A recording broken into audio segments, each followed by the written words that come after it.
Mateus capítulo 6. Finalmente a gente vai mudar o capítulo aí, né? A gente vai mudar também um pouco a abordagem, certo? Ainda na série do Sermão do Monte. Mas Jesus agora ele toma uma nova abordagem aqui no seu sermão. A gente vai acompanhar o que o texto diz. Mateus capítulo 6, a gente vai ler só os versículos de 1 a 4, certo? Quero deixar para a gente abordar a oração do Senhor em seguida. Estou vendo ainda se a gente vai fazer isso de uma vez só, repartido, mas próximo domingo a gente já inicia.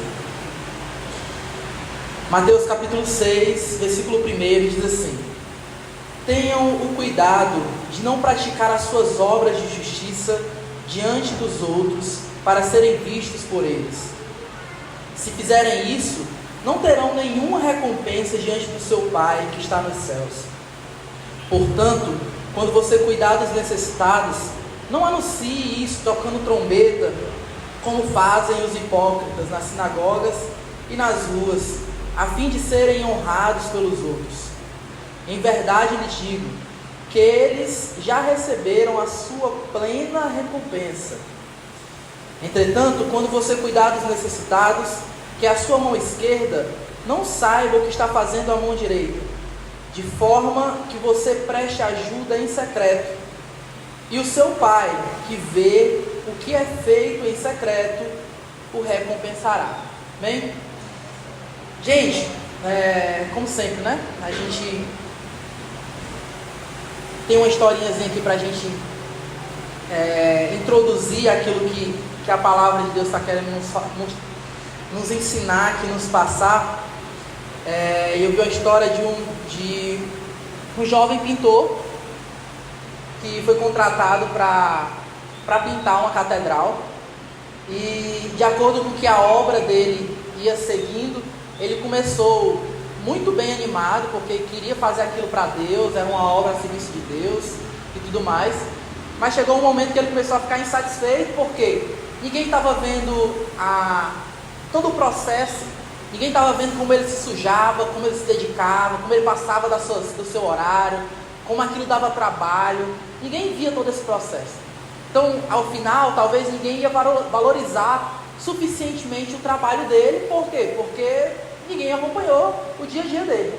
E aí o que é que ele fez? Ele começou a registrar isso, começou a postar, começou a compartilhar aquilo que ele estava fazendo, mostrando para as pessoas, trazendo as pessoas para ver aquilo que ele estava fazendo.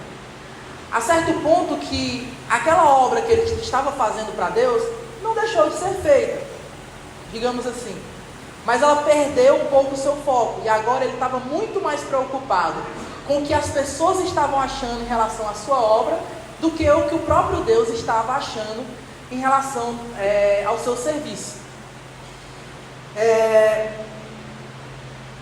Ele correu um risco ali e caiu, que era um risco de mudar o seu público-alvo, né? O seu serviço, a sua atitude não estava mais focado naquele que o chamou primariamente para ele fazer aquilo, mas na opinião ou na visibilidade que ele poderia ter diante dos outros. E esse texto que Mateus narra aqui, de Jesus no Sermão do Monte, fala exatamente sobre isso, sobre o risco que correm as motivações dos nossos corações. Quão perigoso é o nosso coração, né? A gente vem falando isso nos últimos domingos, que a gente tem abordado dessa série. Se você observar, no capítulo 5, Jesus vai trazer uma hospitalidade para os oprimidos, e ele vai tratar em como a nossa relação ela pode ser corrompida ou distorcida pelo legalismo, certo? Mas quando passa para o capítulo 6 aqui, meio que entendendo que aquelas pessoas captaram a mensagem com relação a como se dava o reino de Deus, e como a justiça do reino de Deus era superior à justiça legalista, aquele falso moralismo que a religião da época interpretava a lei de Deus. Jesus, entendendo que os seus discípulos já compreenderam toda essa mensagem, agora Jesus muda para uma outra abordagem. Que abordagem é essa? Em como eles vão se comportar daqui para frente diante de Deus. Veja, talvez esse texto é um texto muito conhecido, né? É um texto que Talvez se você não escutou muitas pessoas pregarem, você já viu, sei lá, no Instagram da vida, alguma mensagem, alguém citando alguma parte do versículo, algum versículo, alguma porção desse texto que a gente leu. E quando a gente fala sobre hipócritas, por exemplo, para exemplificar aqui, né? Quando a gente fala sobre hipócritas, a gente imagina que o texto está falando, chamando de hipócritas conforme aquilo que nós entendemos ser hipócritas hoje, né? Quando você chama alguém de hipócrita, o que é que você está querendo dizer? Em suma, você está querendo dizer que a pessoa vive diz ser uma coisa que ela não é. Mas o texto não aponta para isso aqui. O que o texto aponta aqui é para um tipo de pessoa que está vivendo como em um teatro. Qual que é o objetivo ali de alguém que se apresenta numa peça teatral, em alguma apresentação artística? Terminar aquilo que ele apresentou e ele ser reconhecido pelaquela sua apresentação, ser aplaudido, ganhar os seus méritos por aquilo, né? E não há problema nisso, mas quando Jesus está apontando aqui sobre a hipocrisia, que eles não deveriam cair nisso, ele está apontando para isso. E aí o texto ele se volta muito mais para nós que somos discípulos do que para o outro. Em como está a nossa relação com aquilo, com o tipo de serviço que nós temos prestado a Deus primeiramente e depois ao próximo automaticamente, né? Jesus ele aponta aqui um grande problema, se a gente fosse elencar aqui um problema geral que a gente consegue ver nesse texto, está essa devoção que Jesus está mostrando que pode acontecer de alguém ser muito piedoso, entre aspas, muito devoto, mas essa devoção ela pode estar desfocada, corrompida, a ponto de essa devoção estar buscando palco e não a aprovação de Deus. Quando Jesus coloca aqui que a gente não deve deixar que a mão direita saiba o que a mão esquerda está fazendo, ou vice-versa, ele não está falando sobre o outro. Quando ele está falando sobre o tipo de atitude que a gente faz em secreto, é em secreto não só em relação ao que o Manu consegue ver o que eu estou fazendo, mas em relação ao que eu mesmo consigo ver ou esperar daquilo que eu estou fazendo. Vocês estão acompanhando o raciocínio?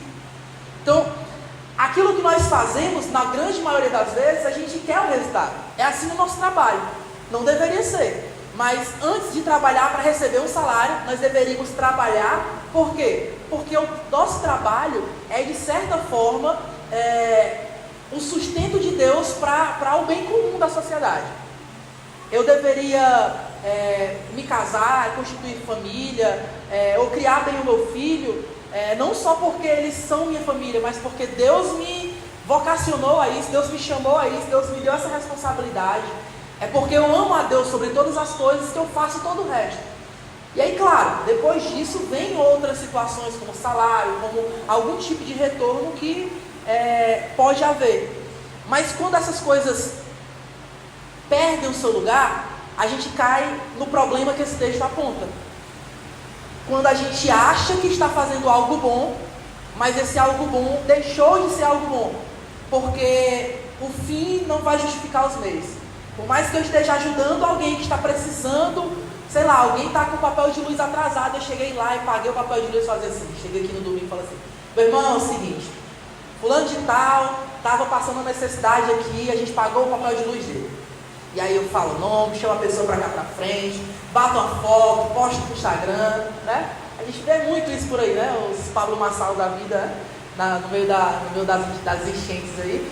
Então, esse exemplo, por exemplo, esse exemplo das enchentes, a gente vê muito disso, né? Muitas pessoas que estão de verdade se empenhando para fazer algo, sem esperar nada em troca, por entender a sua responsabilidade social, a sua responsabilidade em ajudar o próximo. E também a gente vê muita gente se aproveitando, como os golpes que a gente viu aí espalhados pelo mundo, através das arrecadações de fundos para ajudar aquelas pessoas, né?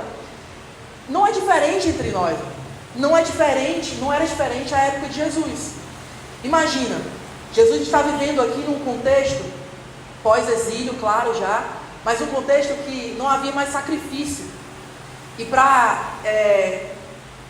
ocupar esse lugar dos sacrifícios que era realizado no centro, o que é que as pessoas começaram a fazer? Começaram a pegar outros tipos de rituais e colocar esses outros tipos de rituais no templo para que houvesse essa visibilidade assim, daquilo, das boas obras que eles faziam.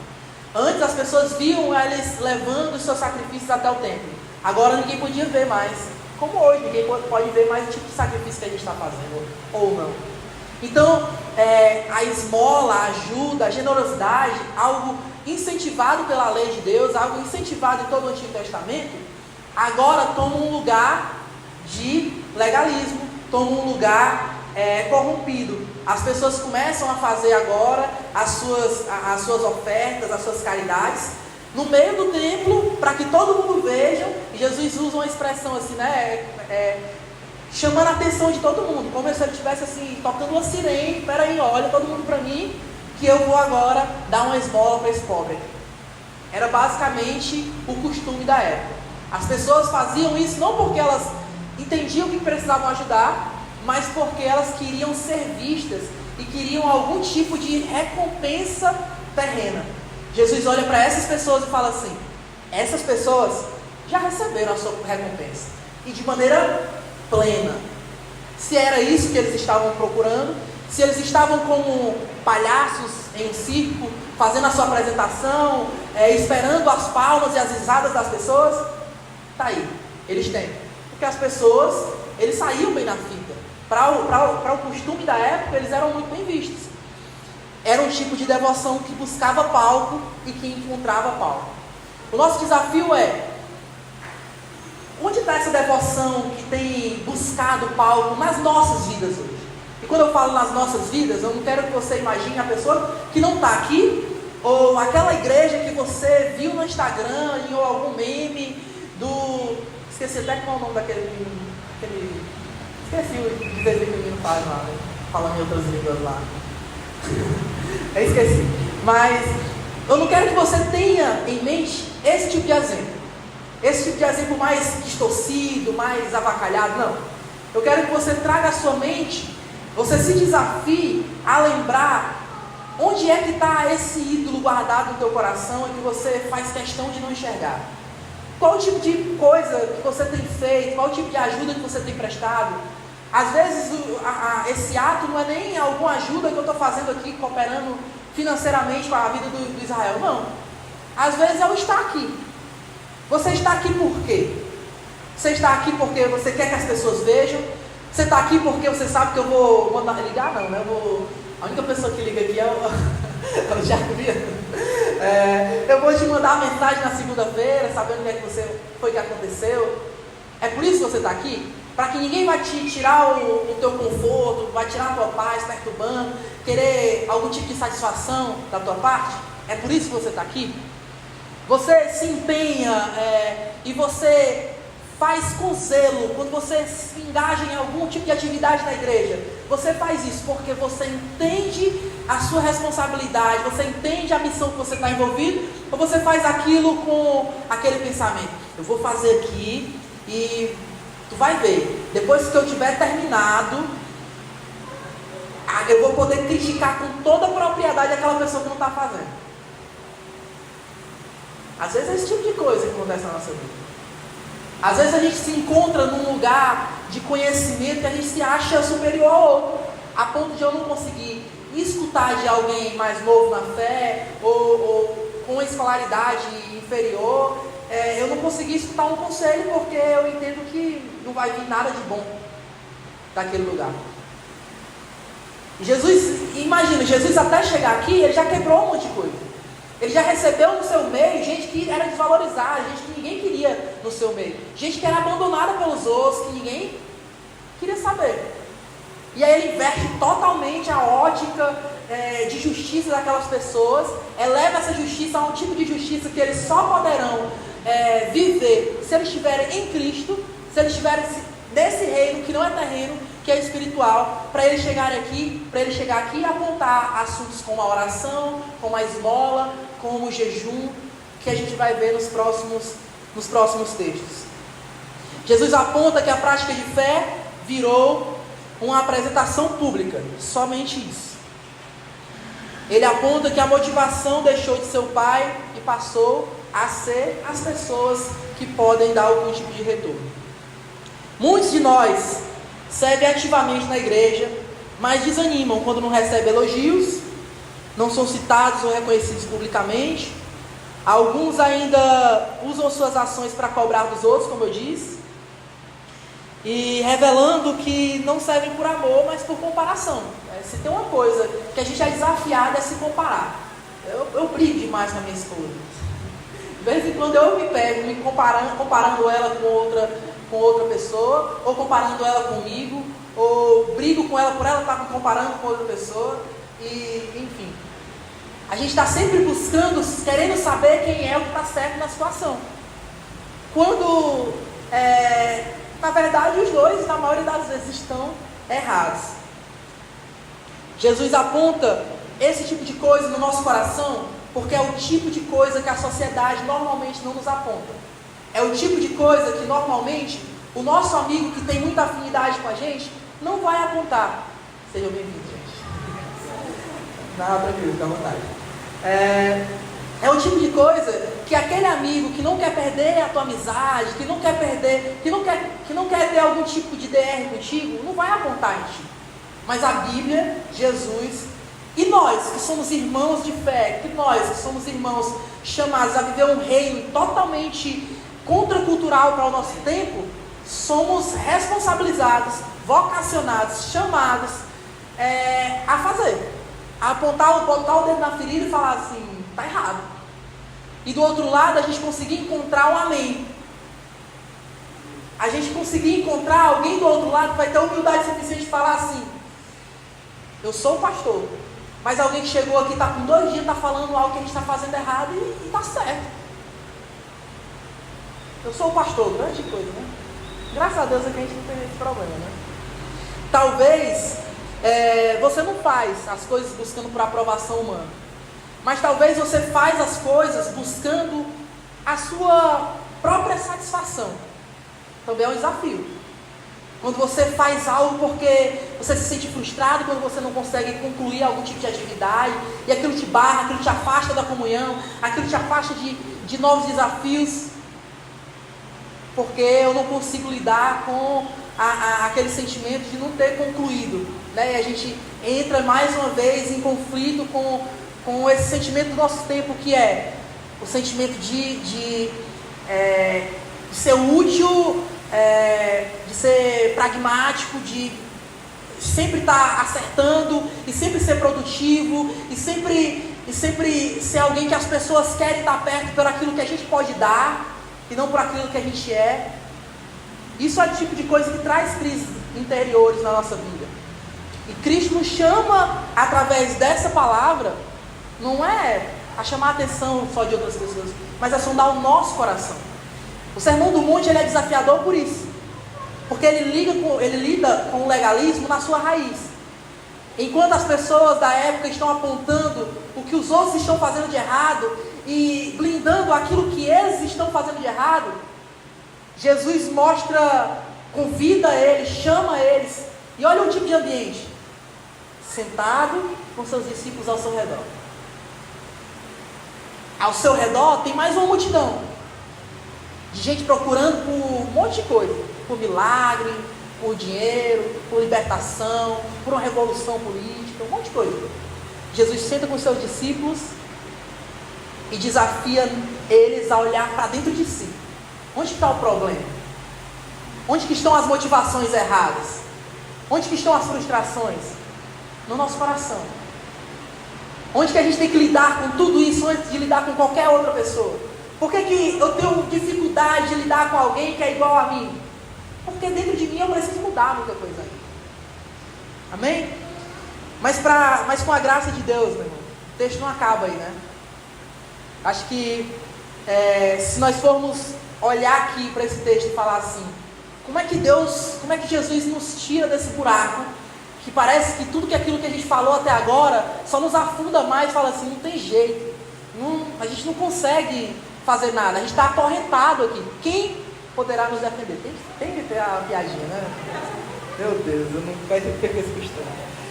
Nós precisamos, mas essa é a realidade, nós precisamos de um Salvador. Não de um Salvador Chapolin Colorado, como nós seríamos para nós mesmos, mas de um Salvador de verdade. alguém que é perfeito, alguém que não volta atrás, alguém que tem credibilidade, alguém que é Deus, mas que também é humano o suficiente para sentir a dor que a gente sente, a saber tudo aquilo que a gente passa, a se colocar, a se pôr no nosso lugar, a receber o peso e a ira e a carga de tudo aquilo que nós merecíamos no nosso lugar. Como o Luiz falou aqui no decorrer da liturgia, a suportar a ira de Deus, a suportar o olhar de Deus sobre os seus pecados, a respeito dos pecados da gente que Ele carregou sobre si. O texto, ele é gracioso quando ele nos mostra uma coisa, e foi o título do sermão que eu coloquei. Deus vê. Só que o título do sermão não acabou aí. Eu fiz uma provocaçãozinha. Deus vê. Mas isso tem nos bastado? Isso basta pra gente? Deus tem visto tudo aquilo que nós passamos, tudo aquilo que nós fazemos. Deus tem visto. Em alguns versículos anteriores, Jesus desafia aquelas pessoas que estavam jurando em nome de Jerusalém, em nome do templo, em nome de Deus. E Jesus está falando assim, não jura por nada disso. Você não tem autoridade para jurar por nada disso. Vocês só estão fazendo isso porque na palavra de vocês não tem credibilidade nenhuma. Vocês dizem que me seguem, mas não seguem. Vocês dizem que seguem a lei, mas também não seguem. Vocês só seguem a si mesmos. E aí Jesus chama eles para seguirem aquele que tem credibilidade de verdade, aquele que vê todas as coisas. E a graça de Deus, ela nos alcança quando Jesus, ele nos chama para viver diante do Pai, corandel, uma vida diante de Deus, uma vida que é aquele tipo de vida, meu irmão, que você não consegue esconder. É aquele tipo de vida que você acorda de manhã cuspindo fogo e querendo orar o dia todinho. Mas no outro dia, você está querendo sair no meio da rua e gritando porque não aguenta mais, de tanta angústia. Ou não é assim? Direto estou assim. Gente, é uma vida diante de Deus. Um Deus que vê as nossas dores, um Deus que vê aquilo que nós passamos, um Deus que sente tudo aquilo que a gente passa. E não um Deus que espera que espera ver as nossas máscaras teatrais. Não. Não é o tipo de vida que nós somos convidados a viver diante do público. E às vezes esse público é a gente mesmo. Às vezes esse público é o cônjuge. Às vezes o público é o amigo, a amiga, o funcionário, o empregador, o governante, o professor, a professora. Tudo aquilo que está em nossa volta. Nós precisamos entender isso. Nós estamos habitando um lugar. E habitar nesse tempo, nesse lugar, traz consigo muitos desafios. E os principais desses desafios nos convidam a lidar com os nossos próprios dilemas e essa dificuldade. Mas Deus vê. E Deus nos vê em secreto. Jesus nos convida a abandonar o desejo de aprovação humana e cultivar uma vida piedosa, que continua mesmo quando ninguém está olhando. É servir, ajudar, ofertar com devoção, mesmo que ninguém reconheça, poste ou aplauda. A maioria da nossa vida a gente não vive no Instagram. A maioria da nossa vida, a maior parte da nossa semana, não é nessa 1h30 que a gente se reúne aqui. Talvez se você chega um pouquinho antes, sai um pouquinho depois, um pouquinho mais de tempo. Mesmo assim, não é a maior parte do seu tempo. A maior parte do seu tempo é você e Deus que está vivendo. Estamos conectados, mas distantes. Somos povo, somos igreja. Mas é o cabeça que consegue se conectar com qualquer parte desse corpo. E Ele nos vê e nos convida a viver um tipo de vida diferente. Jesus nos chama a viver em fidelidade, não buscando visibilidade. Enquanto os hipócritas da época buscavam esse aplauso imediato, essa recompensa nesse tempo, nessa hora, nesse lugar, Jesus ele vinha trazendo um verdadeiro reconhecimento. Imagina ser reconhecido pelo próprio Deus. Porque aquilo que eu faço, eu não faço porque eu quero para mim, mas porque a glória é somente para Ele. E aí eu me acostumei tanto a fazer isso, me acostumei tanto a viver isso, me disciplinei tanto a fazer isso, que agora a minha mão não consegue, a minha mão esquerda não consegue enxergar que a mão direita está fazendo alguma coisa. Ela só consegue saber que isso é para Deus. Ela não quer saber se é para o Luiz ou se é para o traficante do bairro. Não. Ela não quer saber se é para a pessoa mais próxima, se é para minha esposa ou se é para o meu maior inimigo. Não. Porque antes de tudo isso é para Deus. Antes de tudo isso é um convite a viver em fidelidade. Nós não somos chamados a convencer ninguém do seu pecado. Nós não somos chamados a converter ninguém, a converter alguém à força a nossa fé, não. Não somos nós fazendo isso. Nós somos convidados a viver em fidelidade, ser fiéis. E é o Espírito que convence o homem da justiça, do seu pecado, do juízo vindouro. Convence o homem de todas as suas mazelas, de tudo aquilo que ele precisa ou não precisa. Convence o homem daquilo que ele necessita como nunca recebeu. A vida cristã fiel, ela não se mede por curtidas, nem por elogios no culto, mas pela constância diante de Deus. A paz de quem serve em silêncio, a alegria de quem ajuda sem ser visto, e a liberdade de não depender da validação dos outros. Essa é a recompensa que o Pai pode nos dar hoje. Imagina o quão libertador é isso. Você conseguir limpar um banheiro, você conseguir se estressar com o irmão que esqueceu de mandar a chave da igreja para você vir limpar a igreja no dia anterior. Eu vejo muita briga desse jeito. Bem específico, né? É específico, mas ao mesmo tempo é generalizado, né? Não tem como acusar ninguém. Mas é esse tipo de coisa. Eu tenho buscado trazer esse tipo de coisa mais do nosso chão aqui que a gente está pisando. Porque às vezes parece que a gente usa exemplos políticos e uma benção. Tem um monte de gente postando coisa boa no Instagram sobre o tipo de ambiente político que a gente está vivendo, a violência que assola a nossa cidade. Mas e aí, o que é que nós temos vivido aqui? Nós temos se resolvido aqui? Nós temos sido constantes em Deus aqui? Nós temos congregado de verdade? Nós temos encontrado em Deus satisfação para o nosso serviço? O nosso serviço tem sido feito por zelo, porque eu quero aparecer, ou porque eu quero jogar um jugo pesado por cima de outra pessoa através desse fazer? Ou o nosso serviço não tem sido feito por zelo, e não tem sido feito porque a gente também não está nem aí, está só vivendo, está só indo, está só existindo. E aproveitando falar, não, deixa eu falar. Eu ia dar uma piadinha, mas nessa altura do campeonato, né? Repare bem, essa piadinha. Às vezes, não vai ter ninguém para chegar até ti e falar o que tu está errando. É preciso viver uma vida com intenção. A intenção de pegar a tua Bíblia, sei lá, se é de manhã ou se é no final do dia. Não, tem que pegar a Bíblia. É um aconselhado, né? Você fazer isso na primícia do seu dia. Mas se você não pode, faz em qualquer outro momento. Faz no banheiro do trabalho. Meu Deus do céu, isso não é uma blasfêmia. Blasfêmia é você não ler a Bíblia. É você não querer conhecer o teu Deus.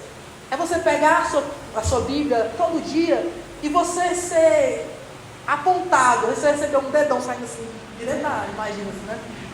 Meu Deus, estou viajando demais, né?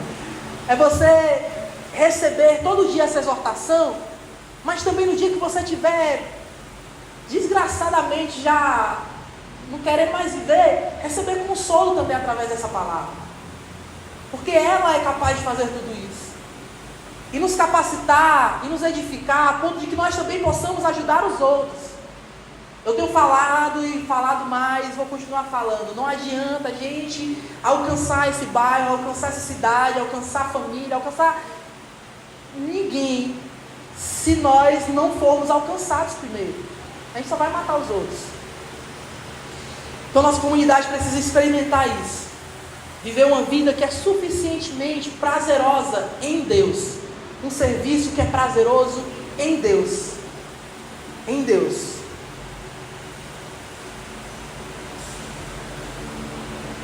Diante disso, gente, a gente precisa ter ciência de algumas responsabilidades que as Escrituras nos apontam. A gente precisa tomar alguns cuidados, né? Veja que o texto começa, se você voltar lá no versículo 1, ele começa falando: tenham o cuidado. Jesus está falando aqui, mais ou menos assim, ó, pelo amor de Deus, preste atenção nos detalhes, se atenta aqui, porque tu está todo domingo na igreja, mas na segunda tu amanhece o dia e já esqueceu de tudo. Por quê? Porque não há disciplina nenhuma, não há constância nenhuma, não há nenhum tipo de intenção. Toma cuidado. Eu falei um monte de coisa aqui, eu critiquei um monte de gente aqui, eu arrumei um monte de inimigo até aqui.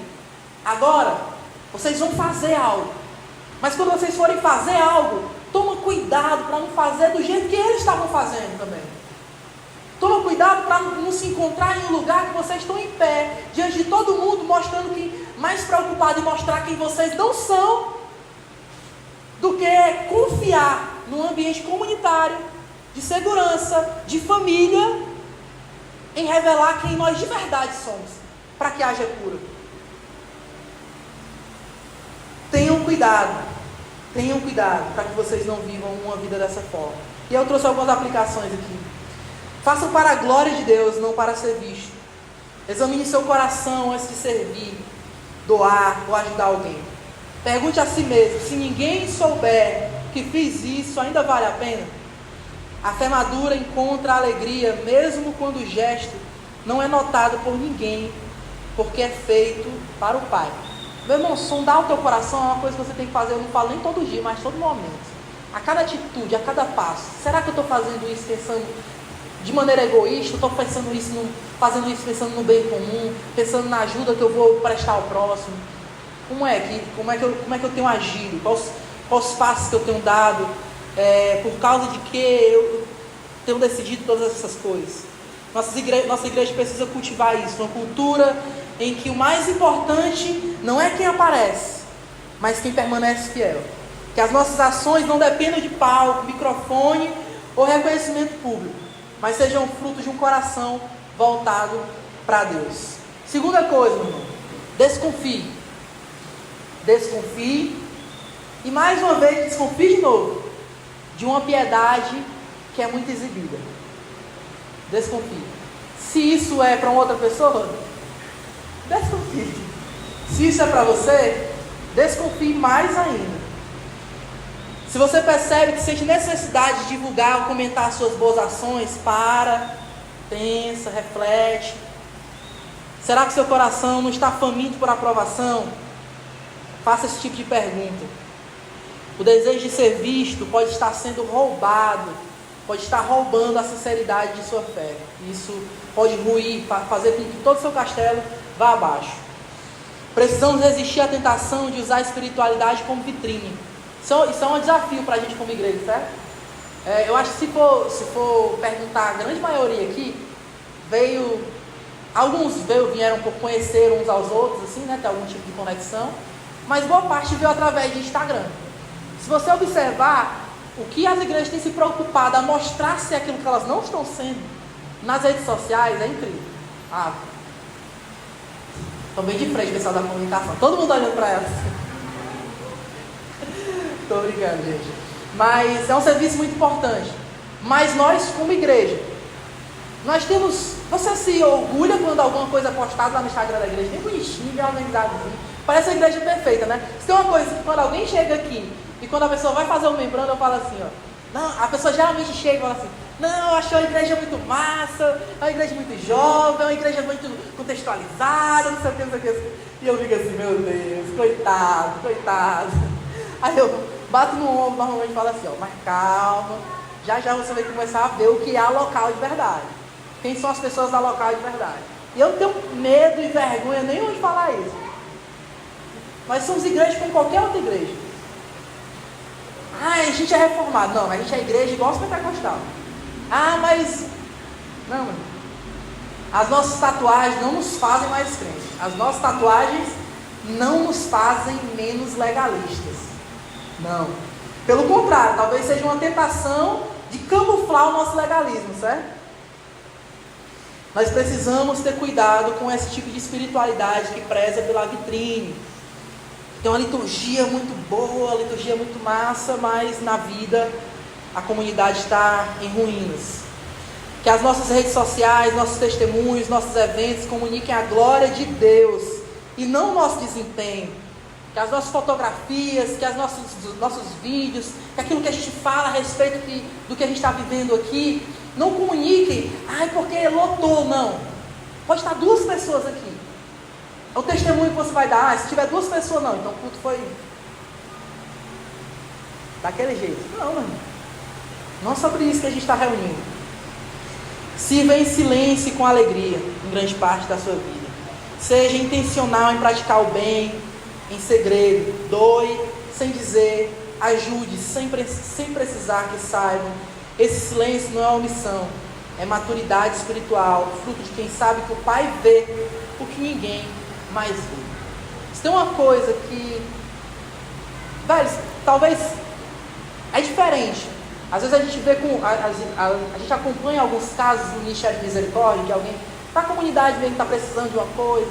Às vezes a pessoa está a ponto de ser despejada de casa, às vezes a pessoa está a ponto de cortar água, cortar a luz, sei lá, alguma coisa do tipo, ou está sem nada para comer. Já teve dia já de eu sair do diáspora, eu chegar em casa, a pessoa mandar uma mensagem. E a pessoa estava comigo no diáspora e falou assim: eu não tive coragem de falar, mas eu cheguei em casa agora e eu não tenho nada para comer. E aí a gente poderia falar: não, nós somos uma igreja, não sei o que, não sei o que mais. Não, você não vai ver a gente postando esse tipo de coisa, não. Porque não é o tipo de coisa que a gente quer cultivar. Esse tipo de espiritualidade, de piedade, de vitrine. Não. Mas, ao mesmo tempo que a gente rejeita esse tipo de aparências, é prazeroso quando a gente vê aquela pessoa recebendo aquela ajuda. E, gente, a gente é uma igreja pobre.